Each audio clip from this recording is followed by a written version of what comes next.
engineers installed a water wheel equipped with buckets that could be turned by an animal. This would raise the water up to the surface and fill the storage pool with around 400 cubic meters of water. Having all this water stored above the palace pressurized the entire system, and at the same time gave the palace a backup supply of water in times of drought. From here, the water passed over an aqueduct and into the palace, where things start to get really interesting. The water would split off into a complex network of carefully designed channels, carrying just the right amount of water to the pools and fountains all around the palace, the most impressive of which was located at the heart of the palace.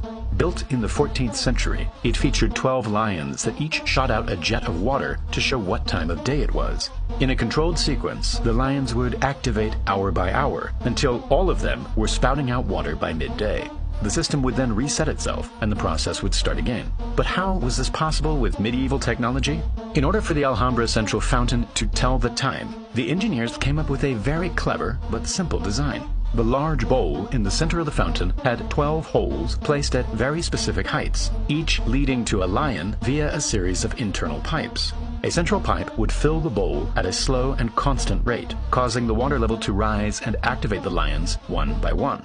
The holes were so precisely calculated and the water supply was so constant that it would take exactly 1 hour to reach the next hole.